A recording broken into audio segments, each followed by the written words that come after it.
guys, welcome back to my channel. I'm so glad you stopped by today because today I'm going to be doing another dragon video. I felt like doing something a little bit different, just changing things up, and I found this really cool material that I wanted to use. I'm sure you've seen it before. It's that color changing sequence where you basically rub it and it changes one color and then you can rub it back. So I'm going to be using this to make a fairy dragon that can change colors. Anyways, let's get started. Okay guys, so this is the pattern that I'm going to use to make our dragon. Now you'll notice that the back leg is kind of shorter than the front, and that's because I'm going to have the back leg more clay than fabric, just because I want to have a little bit more detail in the back legs. Also, you'll notice that the pattern is broken up into a couple different pieces, and that's because I'm going to use a few different types of fabric. So I'm going to be using a reversible sequins fabric for the neck, the belly, and the tail, and then the legs are going to just be a normal white fur fabric. I'm also going to be using a slightly longer fur fabric that's a nice turquoise color, and I'm going to use this for the tail and the mane of the dragon. So I'm going to give a nice furry mane around the neck of the dragon. And basically how I'm going to add the fur to the neck is I'm going to have part of the belly piece and part of the back piece the longer fur fabric, and then the rest of it is going to be the white fur fabric. So the first bit of sewing, I'm just going to connect these two pieces together for the belly and the back of the dragon.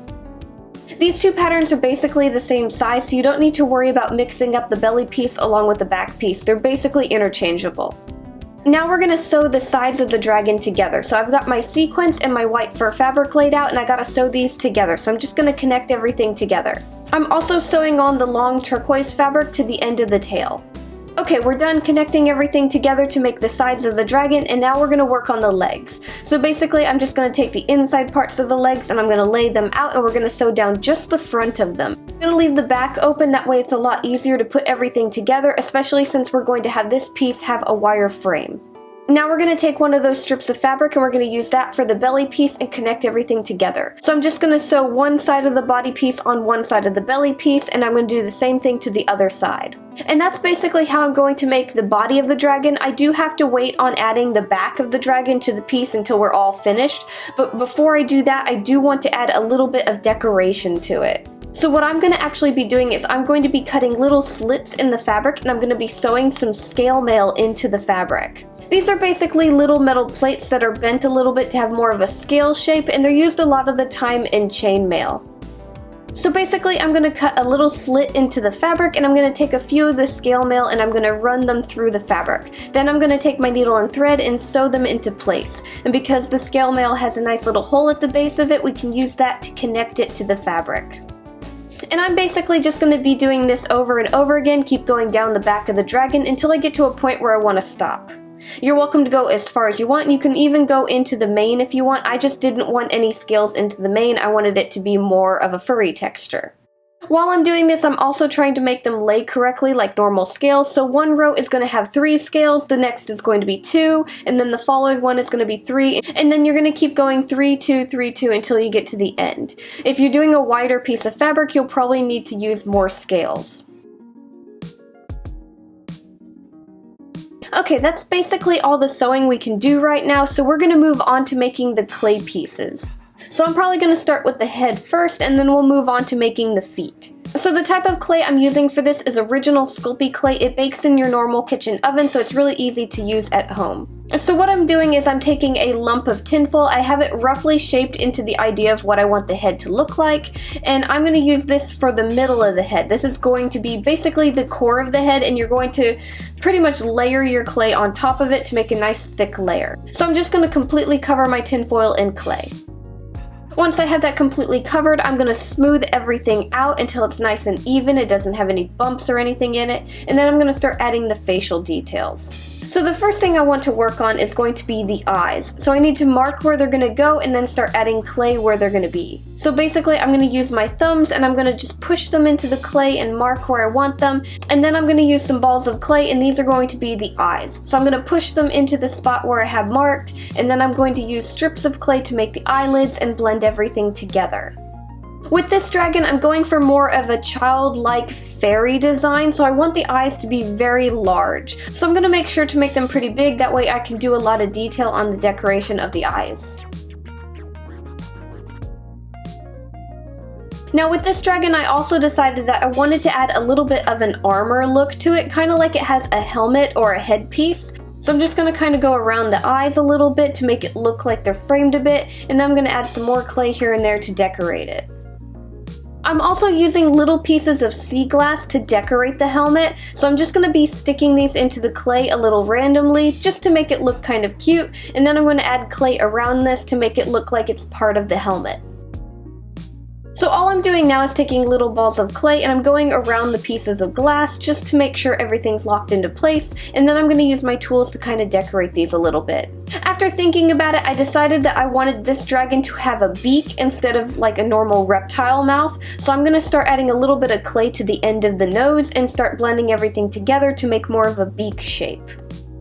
I'm going to use my tools to divide the beak into 2 pieces and just start straightening everything out to make it look like it has a top and a bottom. I'm also adding some simple nostrils to the very top of the beak. Now I'm pretty happy with all the main details, so I'm just going to go over the face and start adding some texture. So I'm just going to use my tools to add some markings to the face, along with adding some line work to the beak itself. Lastly, I'm going to use my tools to take away the extra clay built up around the base of the head, straighten everything up, and then we can put this in the oven at 275 Fahrenheit for probably about 45 to 55 minutes. Now we're going to move on to making the clay feet for the dragon. So I have set up a simple wireframe for both the front feet and both the back feet. Now with the front feet, I'm not going to use as much clay as I am with the back feet, so the wireframe is going to be a little bit shorter for those. So the first thing I'm going to do is I'm going to take little balls of clay and I'm going to add it to the tips of the wires to make the claw. I'm going to shape that out, and then we're going to put this in the oven for probably about 20 minutes at 275 Fahrenheit. We're going to let that bake, and then once it's done and cooled, we can start adding more detail to the feet. So I'm going to start with the bottom of the feet now. So for the bottom of the feet, I'm just going to be using strips of clay along with balls of clay to just kind of cover up the bottom of the foot. Then I'm going to blend everything together and shape it a little bit and add a little bit more texture to it. I'm going to do this to both the front and back legs, and then I'm going to put this in the oven again for probably another 35 minutes at 275 Fahrenheit.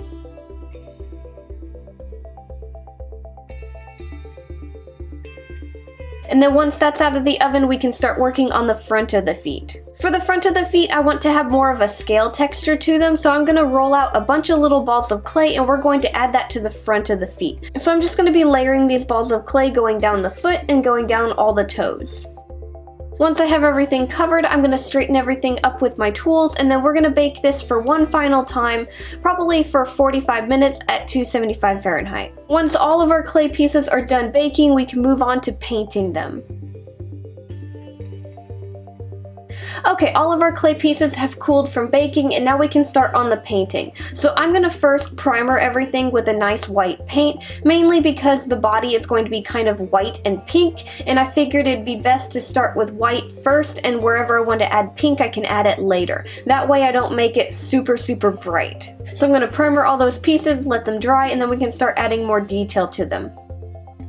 Okay, so I'm going to start on adding the detail to the face first. So I'm going to actually start painting the beak, and I decided I wanted it to be kind of a creamy kind of color. So I'm going to make it a little bit of a light khaki color. So I'm just going to go over the whole beak with a nice layer of paint, and then I'm going to let that dry, and while I'm working on that, I can add some coloring to the face. So I'm going to start adding a little bit of pink to the front of the face. Again, I don't want the pink to be overwhelming, so I'm going to slowly add the pink, that way I don't make it super bright. So I'm going to kind of darken it around the edges to add some darker shadowy bits, and then I'm going to brighten it up in different spots. By the time I'm done adding the pink to the face, the beak should be dry. If not, just give it a little bit more time. So I'm going to start going over the beak with a few darker colors, just a little bit more brown. I might throw some pink in there as well, just to make it coexist a little bit more with the face, and then I'll add some white highlights to it. Moving on to the eyes, I decided that I wanted them to be a nice purple color, that way it stood out a bit. So I'm going to paint on the iris first. Once that's dried, I'm going to add the pupil, and then I'm going to add some highlights and some shiny bits to the eyes as well.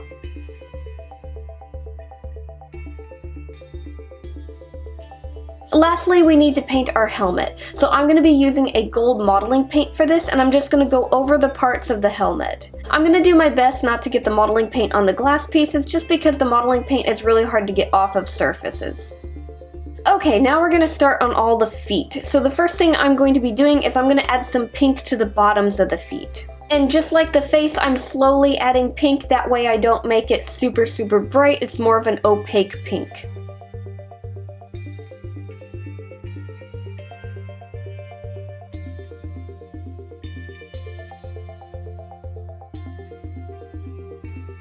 Now I want to paint the scales of the feet, so I'm going to be using a turquoise color so I match the fur for the end of the tail and the dragon's mane, just to add a little bit more turquoise to the body and make everything a bit more even. With this paint I did have to go over it a few different times just because it was a little thin, because turquoise is kind of green in a way and green paint just doesn't like to layer too well, so you do have to use a little bit more than normal.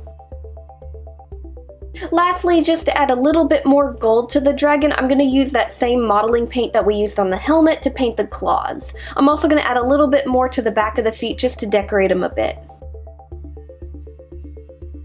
After all of my paint has dried, I'm going to go over everything with a nice resin layer to help protect everything, so this is going to have to sit overnight to dry. Once everything has dried, we can start putting our dragon together. Okay, we have all the different pieces that we need to put our dragon together. I even made a very simple wire frame for everything to go on. So the first thing we need to do now is actually take the wire frame and the fabric for the body and run the wires for the leg through the body's legs. After that, we need to add the clay feet to the wire frame. So I'm going to take a thinner type of wire and we're going to use that to wrap and connect the wire for the body to the wires for the legs. Once you have all the clay feet onto the wire frame, we can now start working on the legs. So basically, I'm going to be using a combination of E6000 glue and my hot glue gun to connect the fabric around the wrists and the ankles of the dragon's feet. So we're just going to go around the wrists and ankles with some glue, and then we're going to take the fabric for that leg and we're going to push it into place and let that dry. To add the head is basically the same thing as adding the legs. We need to connect it to the wire frame first, and then we can glue the fabric for the neck around it. We're going to use the same glue as we did with the feet. We're going to have to let the glue dry a little bit, and then we're going to work on closing the dragon up. So basically, we're going to take that strip of fabric that has the scale mail that's going to be the back of the dragon, we're going to glue it to the back of the head, and then we're going to sew down both sides of it, connecting it to the left and the right side of the dragon. While we're sewing it closed, we're going to stuff the rest of the body. So now I just need to finish up around the face of the dragon. For this, I'm just going to add a little bit more fur, and I also have a pair of horns that I wanted to add. I made these out of resin. So I'm just going to glue the horns into place first, and then I'm going to use that fur fabric for the mane and go around the rest of the head. Again, I'm going to be using a combination of E6000 glue and my hot glue gun.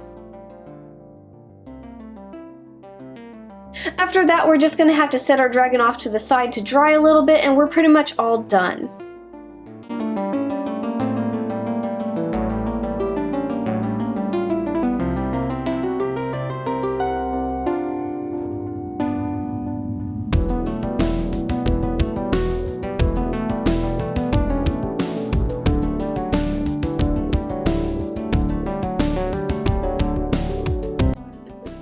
Okay guys, and that's how I made a fairy dragon. I had so much fun making him. I'm gonna have him along with a bunch of other creatures in my Etsy shop, so make sure to check the links down below for that if you want to buy anything. Anyways guys, thank you so much for watching. Make sure to like, subscribe, do all that fun stuff, and I'll see you guys next time. Bye!